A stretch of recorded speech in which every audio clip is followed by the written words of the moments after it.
ennakkoäänestyksen alkuun on vajaa pari viikkoa. Eli se tosikoitus on todella lähellä. Mä tiedän, että eri puolilla Suomea on tehty tosi hyvää työtä ehdokashankinnassa jälleen kerran. Kiurumetiset on onnistuneet. Onko teillä eniten ehdokkaita nyt? Yksi enemmän kuin keskustelua.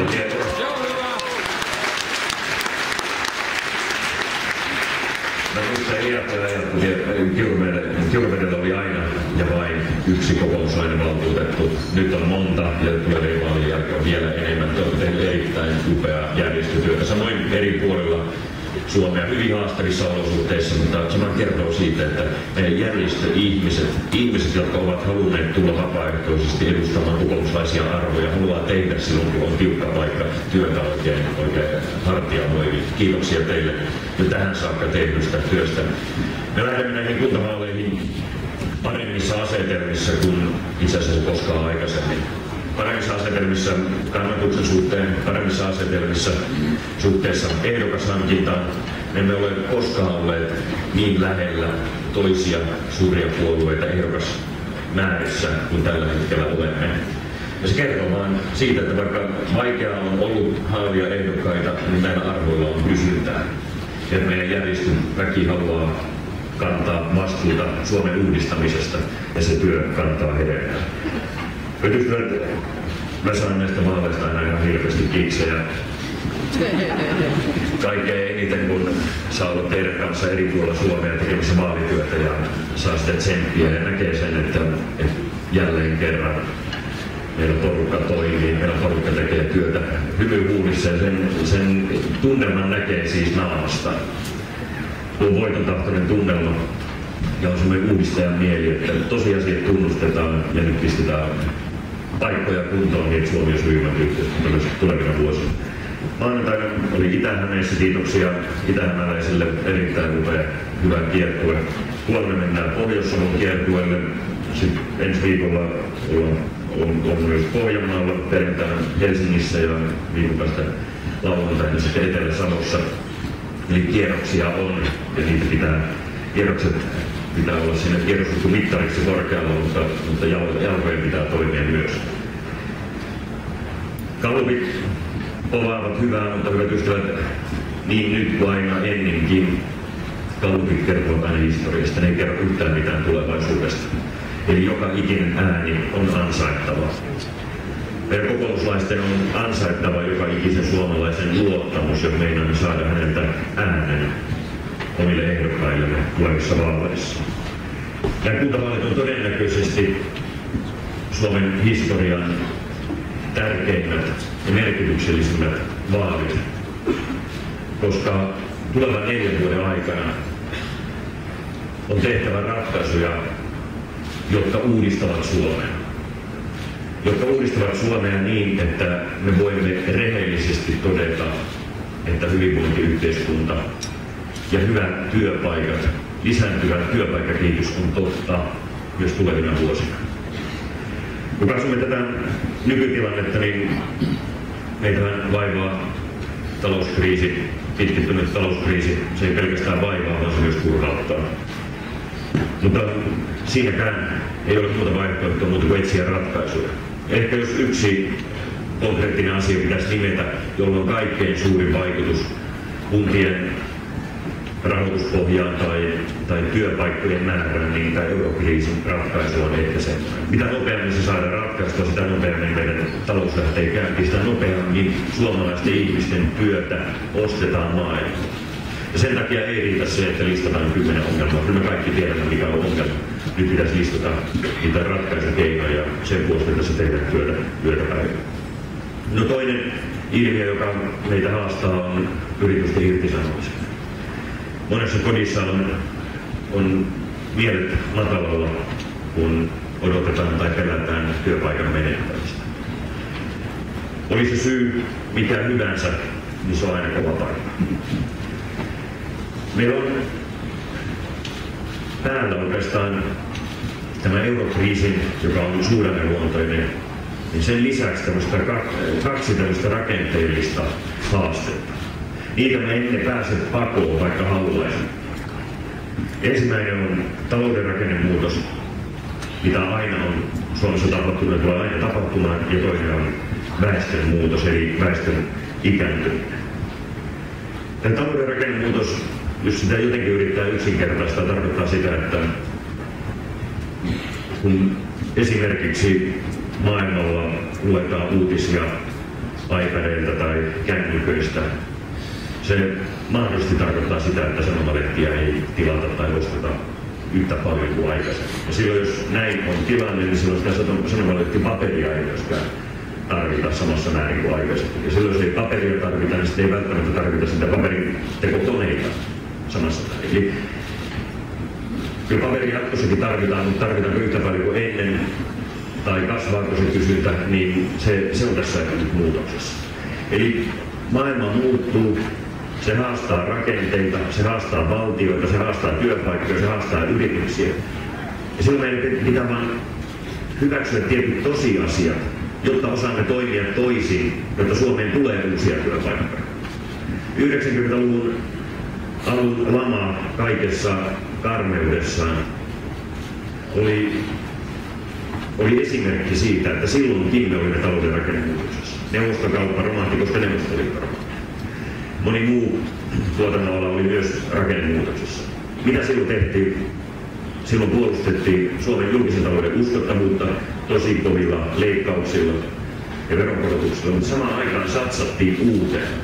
Eli sen aikaiset päättäjät esimerkiksi vapautti telemarkkinat niin, että siitä tuli kilpailua, se ala lähti kehittymään.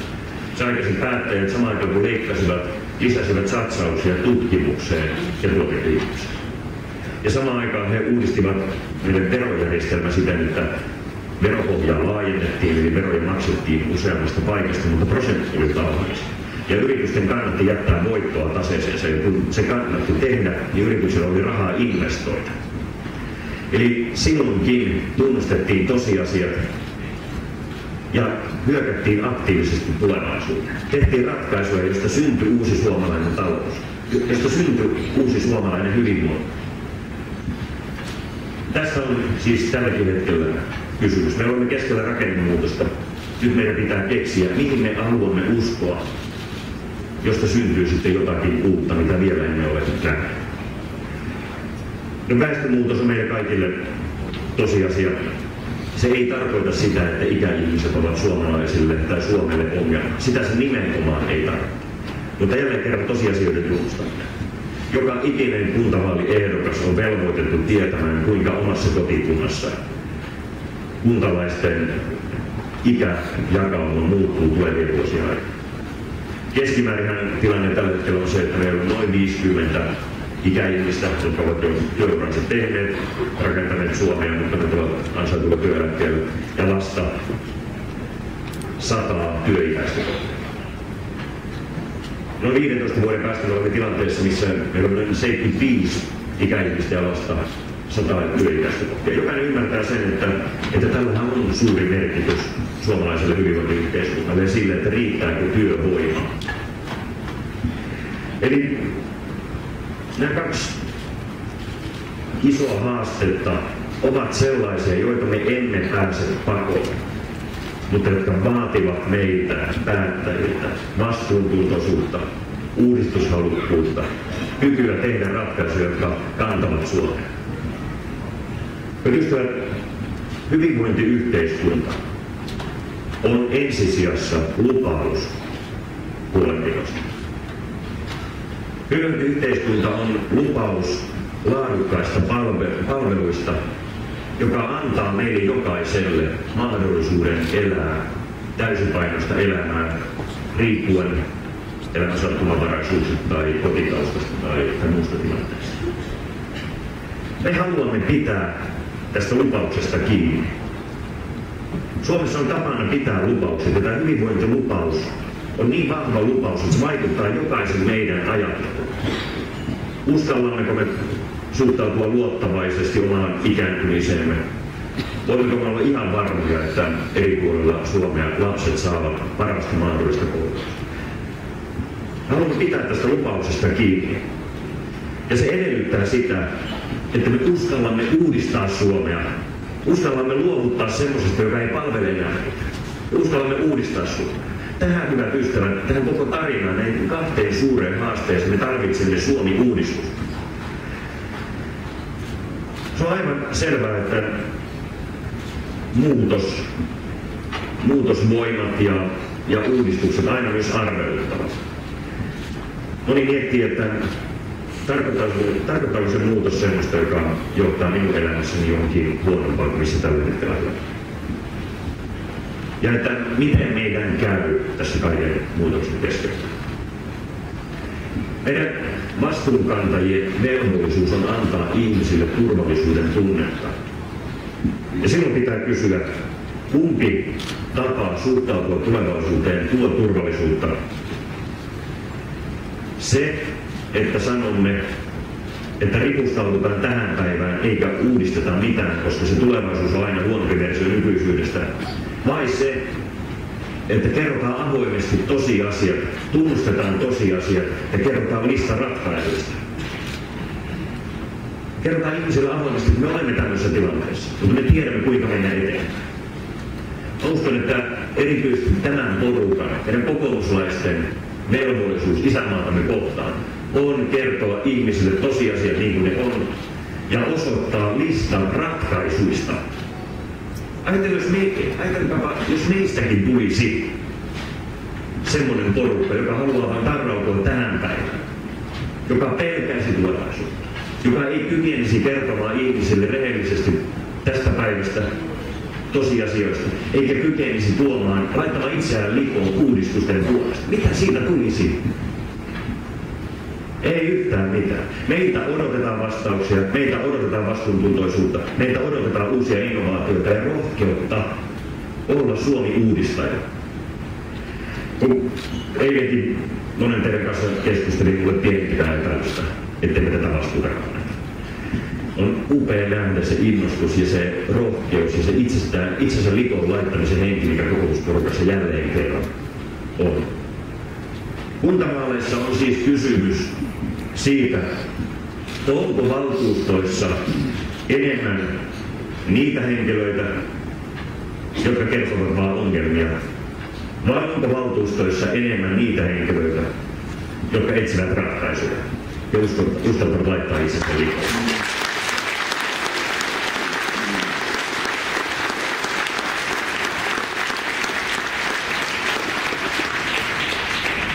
Minua ainakin monesti tämmöisissä vaikeissa paikoissa, kysymys mistä hyvänsä,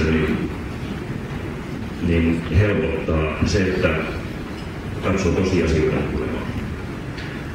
Silloin semmoinen ylimääräinen sälä ja turha kinastelu häviää, kun katsoo tosiasioita niin kuin. Jos Juha Kusti Paasikivi pitäisi kokoomuksen puheenjohtajana tässä puhetta, niin hän saattaisi todeta jotakin vastaavaa, että viisaudella on tosiasioiden tunnustaminen. Tämähän ei ole mitenkään niin kuin ensimmäinen kerta, kun meitä suomalaisia haastetaan. Ei ole mitenkään ensimmäinen kerta, että suomalaista hyvinvointilupausta haastetaan. Jos katsotaan kauan taaksepäin, meillä on ollut sodat ja sotakorvaukset 90-luvun lama. Kaikissa on tultu yli ja aina Suomea on uudistettu ja kannettu vastuuta. Ketä ovat ne ihmiset, jotka ovat kantaneet meidät yli vaikeista paikoista? Minkälaisia ihmisiä ovat olleet? Ne ovat olleet itsensä likonlaittajia, he ovat olleet tosiasioiden tunnustajia, ihmiset ovat olleet ratkaisujen etsijöitä, ne ovat olleet uudistajia, ne ovat olleet tavallisia suomalaisia ihmisiä, jotka ovat uskoneet tulevaisuuteen ja halunneet rakentaa parempaa. Meillä Suomessa on ollut aina se henki ja toimintatapa, että tämä maa jätetään vähän paremmassa kunnossa lapsille kuin missä olen sen itse saanut. Herra, kaikki allekirjoittavat. Me haluamme jättää tämän maan vähän paremmassa kunnossa kuin missä olemme sen itse saaneet. Mitä se tarkoittaa? Se tarkoittaa, että tämä maa pitää muuttaa ja uudistaa. Se ei tarkoita sitä, että ripustaudutaan tähän päivään, pistetään silmät kiinni ja listataan ongelmia. Aina näissä aiemmissakin vaikeissa paikoissa on varmasti ollut niitä ihmisiä, jotka ovat listailleet 10 ongelmaa, mutta eivät tuoneet yhtään ratkaisua pöytään. Aina on ollut niitä, jotka ovat puoluepoliittisesti halunneet taktikoida. Aina on ollut niitä, jotka ovat olleet pessimistejä. Aina on ollut niitä, jotka ovat haikailleet menneeseen maailmaan. Mutta Suomi on kulkenut eteenpäin sen takia, että meillä on ollut uudistajia, meillä on ollut itsensä likonlaittajia. Monen mielestä Suomi 20 vuotta sitten oli hyvä paikka. Ja niin varmasti oli. Mutta ajatelkaapa, jos ei olisi ollut niitä ihmisiä, jotka ovat tuoneet meitä sieltä 20 vuoden takasta tähän. Ei olisi ollut kehittäjiä. Minkälainen maa tämä oli? Täysin toisella. Suomi-uudistus ei ole vain yksi toimenpide, vaan se on sarja erilaisia toimenpiteitä, jossa uudistetaan se, mikä uudistamista kaipaa. Ja se on ikään kuin hyökkäys tulevaisuuteen. Jos muutamia esimerkkejä mainitsisi, mitä on tehty ja mitä pitää tehdä, niin vielä kerran hyvät ystävät, haluan antaa suuren kiitoksen Sarille ja Hennalle siitä työstä, mitä he tekivät uudistaessaan suomalaista yliopistolaitosta viime vaalikaudella.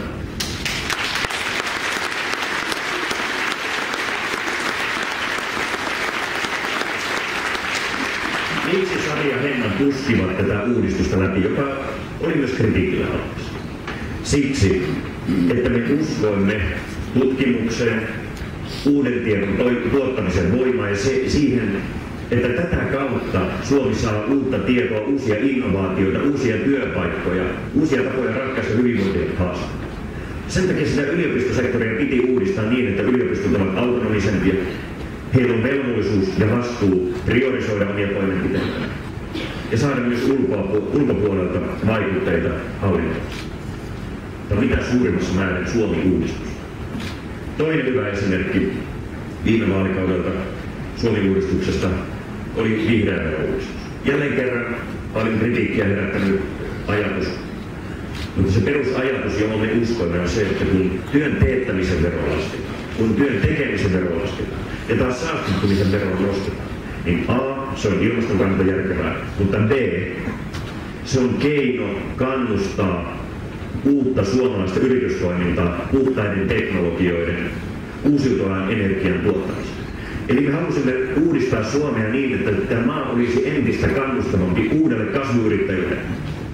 Me tiedämme, että puhtaat teknologiat, energian säästö, energiatehokkuus, resurssitehokkuus ovat maailmalla kasvavia liiketoiminta-alueita. Ja halusimme tehdä Suomesta hyvän kotipesän tämmöisen liiketoiminnan kehittämisen. Siksi vihreä verouudistus. Kolmas viimeaikaisin uudistus on nuorisotakuu. Eli me halusimme kerta kaikkiaan pistää nyt stopin nuorten syrjäytymiseen. Ja toisaalta me halusimme uusia instrumentteja, joilla vahvistetaan työnteon ensisijaisuutta.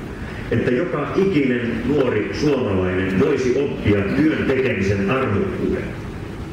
Tästä syystä me satsaamme myös merkittävästi rahaa siihen, että jokainen nuori pystyisi saamaan koulutuspaikan, tarvittaessa kuntoutuksen, oppisopimuspaikan tai työpaikan Suomeen.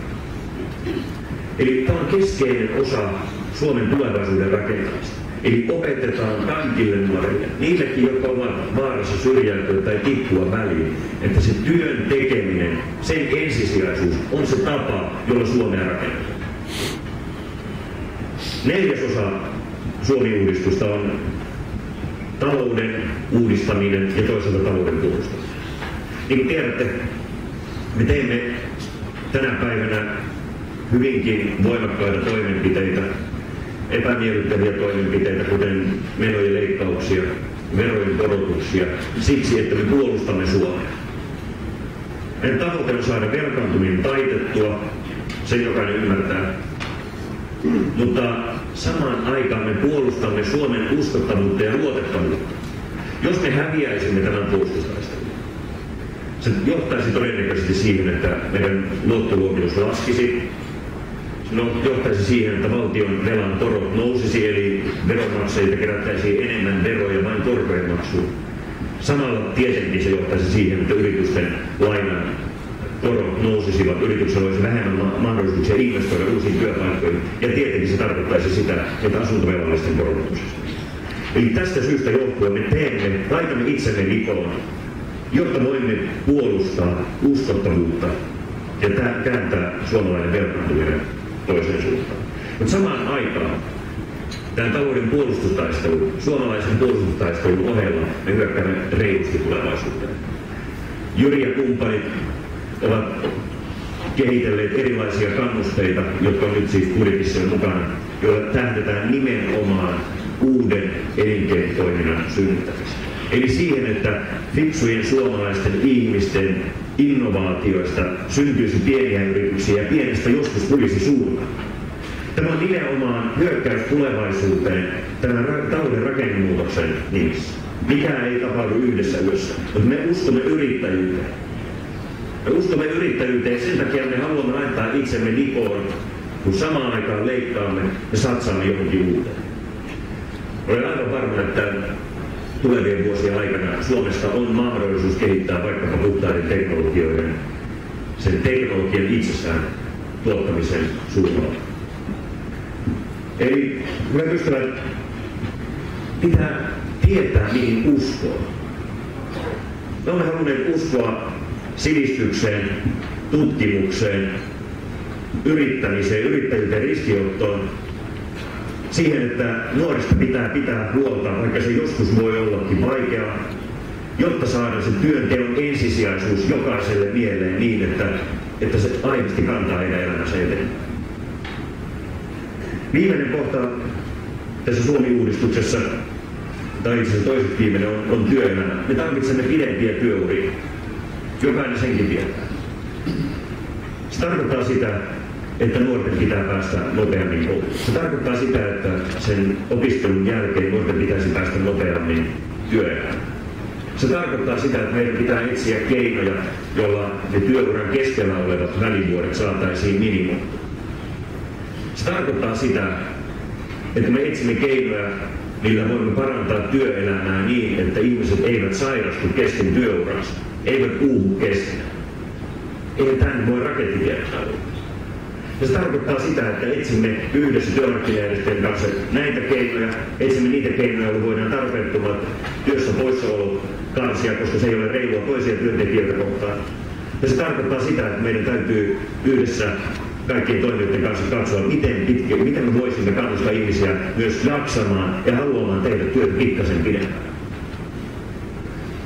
Tämä väestön muutos velvoittaa meitä etsimään näitä uudistuksia. Joku voi ajatella, että mun työni on jo tänä päivänä niin raskasta, että vieläkö minun pitäisi.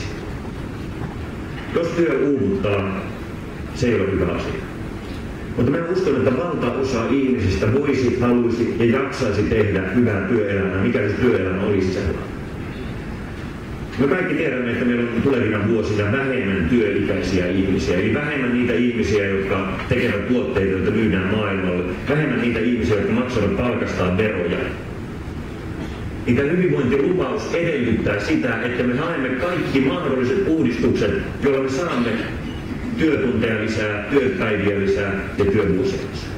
Koska hyvinvointiyhteiskunta ei synny verotuksesta, vaan työn tekemistä perusteella.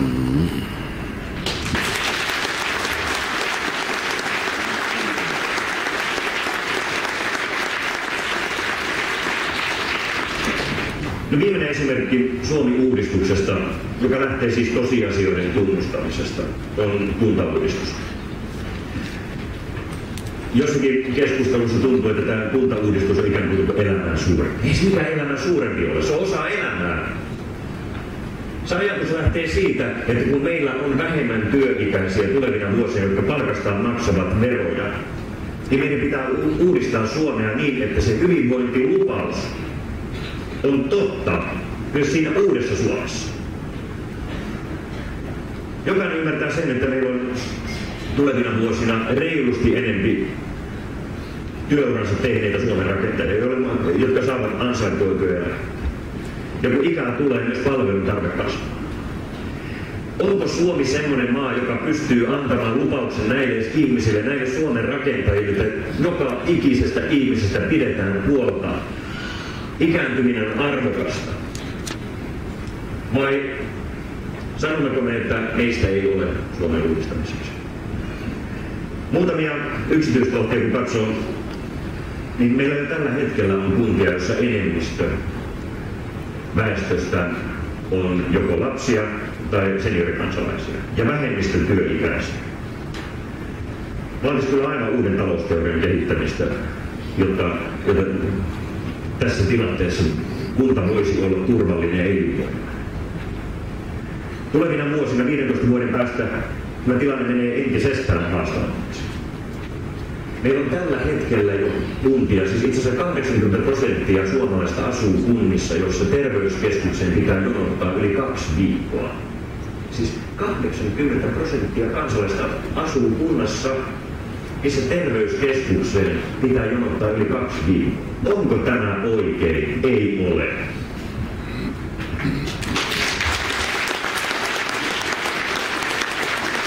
Tällaiset keskustelut yhtyvät siitä, että kuntauudistuksessa ei ole kysymys vain muutaman hyvin heikossa asemassa olevan kunnan uudistamisesta, vaan koko Suomen uudistamisesta. Se, että 80% asuu kunnissa, jos pitää jonottaa terveyskeskuksen 2 viikkoa, kertoo, että niin sanotut hyvät kunnat tai hyvässä taloustilanteessa olevat kunnatkin ovat niin korkeassa paineessa, ettei kykene tarjoamaan peruspalvelua kuntalaiselle säännöllisessä ajassa.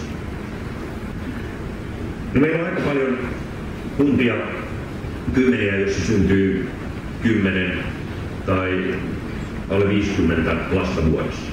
Niissä kunnissa, joissa syntyy alle 10 tai 10 lasta, sääntökannattelu ei se ole edes koululuokallinen. 50 lasta tarkoittaa siitä saanut sitten 2-3 luokkaa. Joka kertoo meille jokaiselle sen, että kyllä näitä rakenteita pitää osata uudistaa, jotta me saamme käyttää rahaa opetukseen, terveydenhuoltoon, omaishoitajien tukipalveluihin, eikä pelkästään siihen olemassa olevaan rakenteeseen, joka on tehty silloin, kun Suomi oli toisenlainen. Tämä hyvinvointiyhteiskunta on siis lupaus huolenpidosta. Mä oon miettinyt tässä viimeisten viikkojen aikana aika paljon peruskoulua. Sattuneesta syystä vanhin tyttö pääsi koulua, aloitti siis koulun ja ajatelkaa, tämän reilun kuukauden aikana me on saatu käydä koululla rupattelemassa opettajan ja henkilökunnan kanssa 4 kertaa. Se ei tarkoita siitä, että meillä olisi joku erityinen tilanne.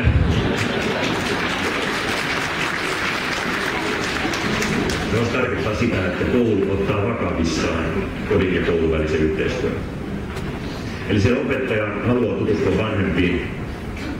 Koulu haluaa kertoa, minkälainen koulu tämä on.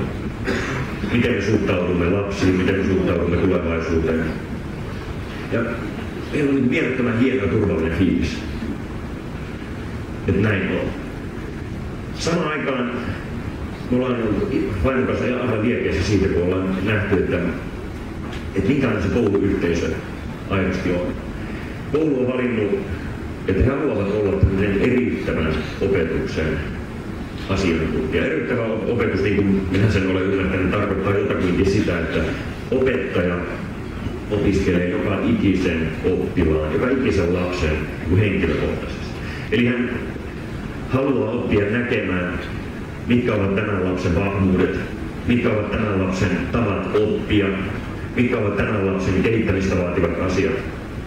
Eli että sitä lasta katsotaan yksilönä siinä luokassa. Toiset haluaa oppia sille, kun oppitunti alkaa, niin istutaan oppitunnin päättämisen tuuletissa ja tehdään juttuja. Toisille se ei sovi ollenkaan. Toiset pitää käydä säkkipuolissa välillä istumassa ja lukemassa siellä tai tekemässä juttuja. Ja tämä on mahdollista ainoastaan, jos se koulu on sellainen, että siellä on opettaja 19 ekaluokkalaista ja koulun ainepiiristä tiedän jälleen kerran erinomaisen esimerkin. Kunta pystyy tukemaan omaishoitoa niin, että omaishoitaja kykenee saamaan vapaapäivän, joka tarkoittaa aidosti vapaapäivää. Hän voi olla missä harrastuksessaan tai sitten ihan vain jossakin lepäämässä.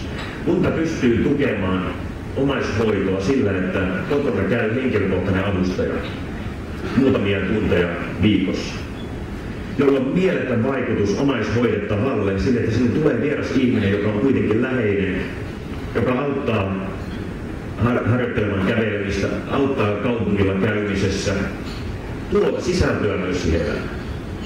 Että kunta pystyy tukemaan sitä, että vaikka ihminen on yli 65-vuotias ja Kela ei korvaa kuntoutusta, mutta ihminen pääsee kuntoutukseen.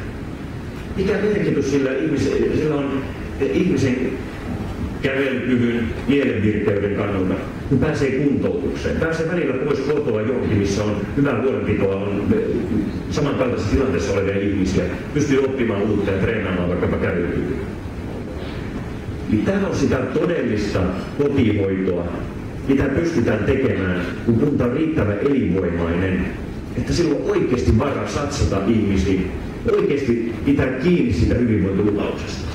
Ja nyt kun jälleen kerran katsotaan, että Suomessa on 15 vuoden päästä enemmän niitä ihmisiä, jotka tarvitsevat tämän kaltaisia palveluja ja huolenpitoa, niin onko tämä maa semmoinen, että me voimme hyvällä omalla tunnolla todeta, että minun on hyvä ikääntyä, koska minä näen, että ihmistä pidetään noin hyvää huolta. Mä haluan, että Suomi on semmoinen maa, missä kenenkään ei tarvitse pelätä ikääntymistä.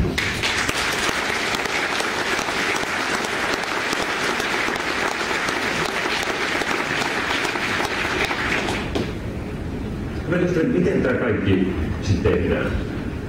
Tehdäänkö se sillä, että korotetaan veroja?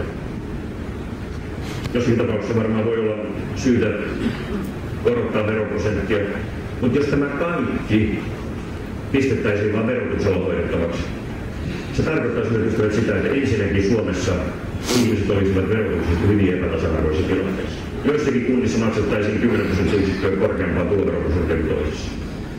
Ja toisaalta ne verojen korotukset ovat aina pois ostovoimasta, ne ovat aina pois työllistämisestä, ne ovat aina pois siltä ihmiseltä itseltään.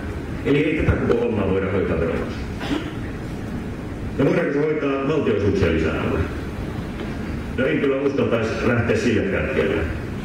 Tärkeästi ottaen meillä on noin 100 miljardia velkaa julkisella sektorilla, joista 90 miljardia valtiolla ja 10 miljardia kunnilla. Ensi vuonna otetaan useampi miljardia velkaa. Ja sen takia juuri teemme leikkauksia ja veronkorotuksia, että saataisiin se velkakattia. Eli sitäkään ei tule pitkällä jänteellä sitä autuaksi tekevää kikkaa, joka pelastaisi meille kaikille. No entä sitten palveluja nyrkimällä? No sitähän tässä on tehty. Kun ei ole rakenteita uudistettu, ainoa asia mikä joustaa on palvelujen nyrkiminen. Eli että koko aika pikkusen jostakin otetaan pois. Et se on just sitä hyvinvointilupauksen vastaista, jota me ei halua Suomessa tapahtua. Eli me tarvitaan sitä uudistusmielisyyttä. Hyvät ystävät, uudistetaan näitä rakenteita niin, että me voimme ihan rehellisesti todeta, että hyvinvointiyhteiskunta on lupaus joka ikiselle ihmiselle myös tulevaisuudessa. Tästä syystä me haluamme kannustaa kuntapäättäjiä uudistusmielisyyteen ja siihen, että otetaan tähtäimeksi itsenäinen, elinvoimainen, turvallinen, hieman harteikkaampi peruskunta. Koska se itsenäinen, turvallinen, elinvoimainen peruskunta on semmoinen kunta, missä vastuu ja valta on yhdessä paikassa. Se on siellä kunnanvaltuustossa. Mä olin Siilijärven kunnanvaltuutettuna hyvin pitkään ja se oli jotenkin silmät avaava kokemus monessa suhteessa. Mehän maksoimme kuntalaistemme ammatillisen koulutuksen ammattikorkeakoulun jutun, mutta me oli vaan kunnanvaltuutettu, mulla ei ollut käytännössä mitään merkitystä tai mitään sananvaltaa niissä asioissa. Ja terveyskeskus oli tietysti kuntayhtymässä. Meillä oli siinä mielessä parempi tilanne, että se oli 2 kunnan kuntayhtymä, että siinä niin teoreettisesti pystyy ajattelemaan, että jollakin tavalla kiertoteitä olisivat vaikuttaa, mutta käytännössä ei. No erikoissairaaloita kukaan ei voi vaikuttaa.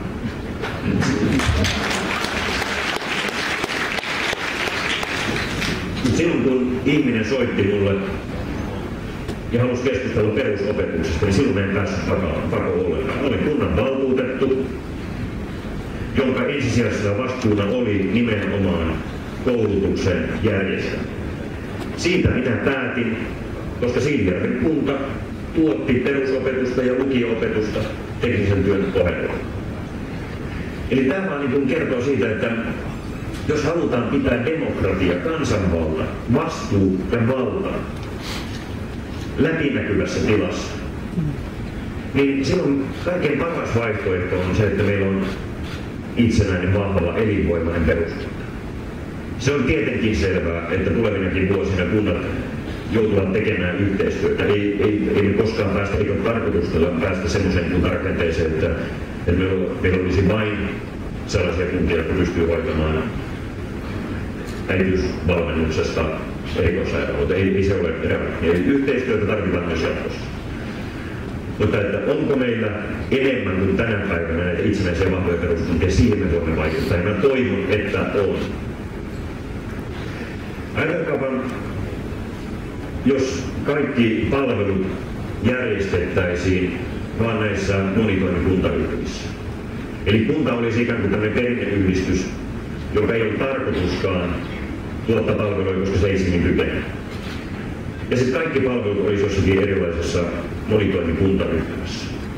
Ja missä se kansanvalta on? Missä on vastuu? Missä on valta? Mikä on puhelinnumero, joka soittaa, jos joku asia on väärin? Se on hemmetin vaikea löytää. Puhelinluotossa sitä ei löydy. Mihinkä kuntayhtymään ja teille siellä pitää soittaa?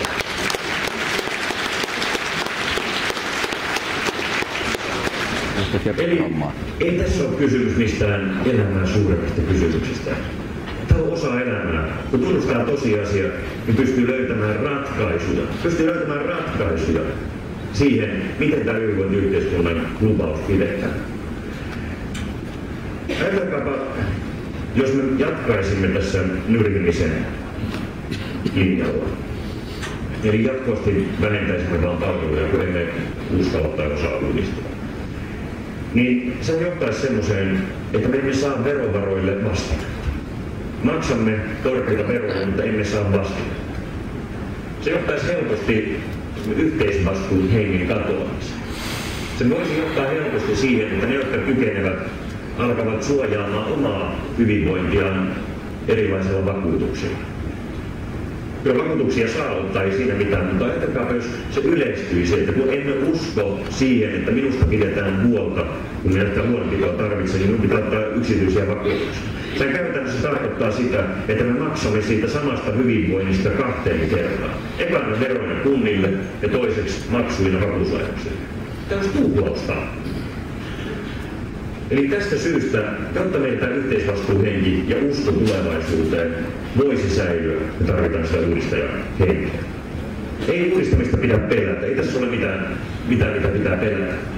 Mutta sitä, jos ripustaudutaan tähän päivään, niin se on huolestuttava kehitys. Tämä peruskunta on tärkeä ihmisten palvelujen kannalta, mutta se on äärettömän tärkeä aluepolitiikan ja elinkeinopolitiikan kannalta. Mä toivon, että Suomessa on sellaisia vahvoja itsenäisiä peruskuntia, joilla sen peruspalvelun järjestämisenkin jälkeen on varaa toimia aluepolitiikan moottorina. Ja on varaa toimia elinkeinopolitiikan moottorina. Koska sitä kautta me saamme koko Suomen voimavarat käyttöön, saamme talouskasvua eri puolille Suomea ja saamme sitä kautta uusia työpaikkoja ja siitä tulee myös se hyvinvointi.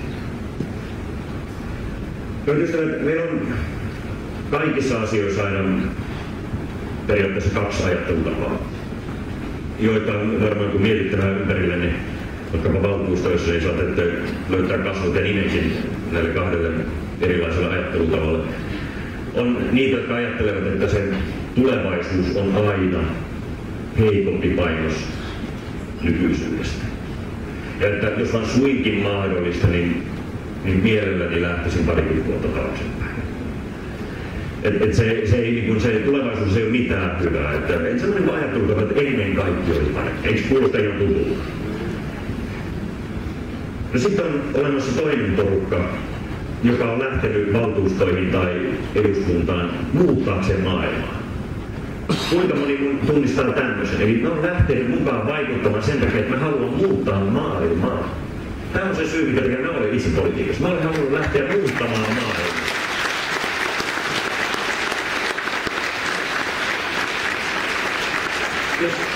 Jos ajattelee, että mä olen lähtenyt muuttamaan maailmaa, sehän jo kertoo itsestään selvästi sen, että tunnustetaan tosiasia, että tämä ja tämä ei enää tulevaisuudessa toimi, joten minä haluan muuttaa maailmaa.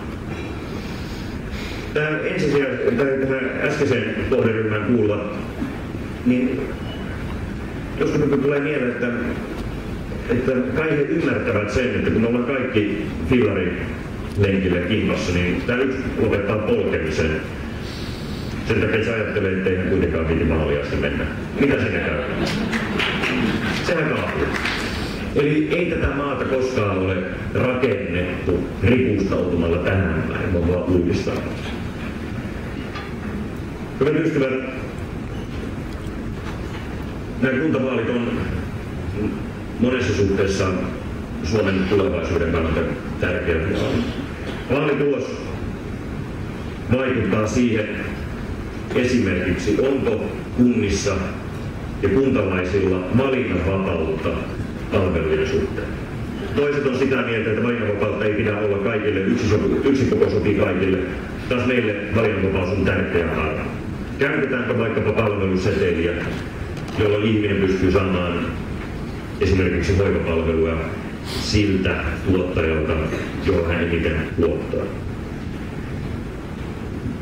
Tämä on iso kysymys. Meillä ei ole koskaan mennyt jakeluun se, että minkä takia se työ, mitä ne ihmiset tekevät, vaikkapa kolmannen sektorin hoivakodissa tai yksityisessä hoivakodissa, olisi vähemmän arvokasta kuin niiden ihmisten tekemä työ, joka tekee sitä samaa työtä kunnanvaltaista. Meidän kokoomuslaisille kaikki työ on arvokasta. Yksityinen monopoli on paha, julkinen monopoli on monesti riittämätön, eli me tarvitsemme kumppanuutta.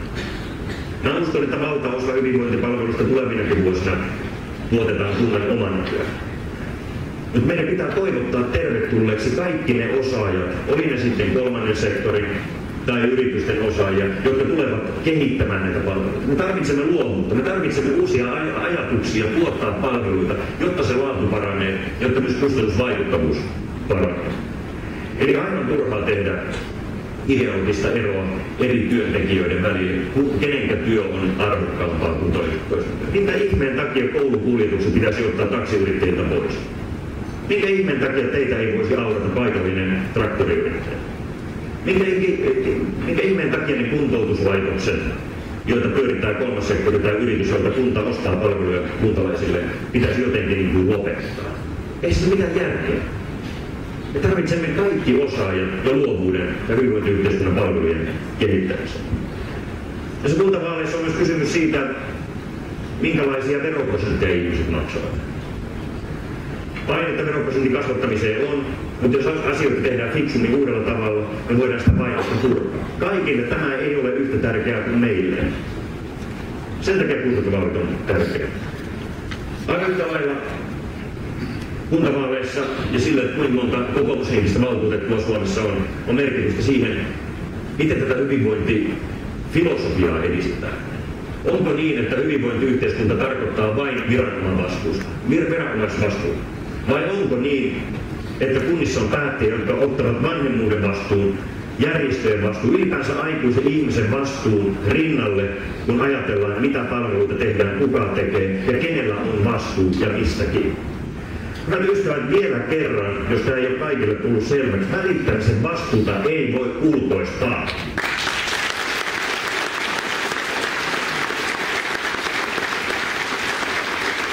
Sellainen Suomi, jossa välittämisen jaloin muoto on vain veronmaksu, on kylmä Suomi.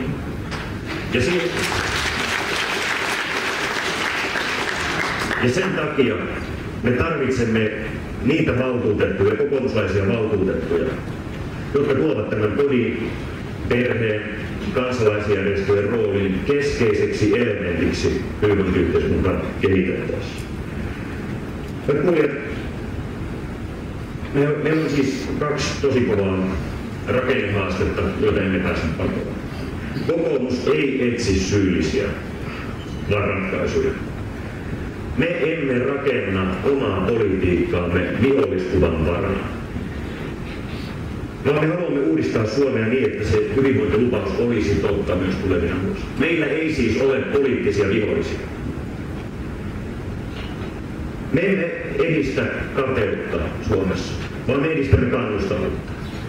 Me edistämme semmoista Suomea, missä on voittoa tuottavia yrityksiä, koska vain semmoisessa Suomessa on riittävästi työpaikkoja, koska vain semmoisessa Suomessa on hyvinvointia. Ja sen Suomi on oikeudenmukainen. Hyvät ystävät, nämä on taas aivan kerta kaikkiaan upeat vaalit. Kyllä näillä arvoilla on niin paljon kysyntää, että meidän pitää nyt taata ja alleviivata, että nämä arvot on maksimaalisessa käytössä Suomen uudistamisessa eri puolilla tätä maata kuntavaalien jälkeen. Tsemppiä kaikille energiaa.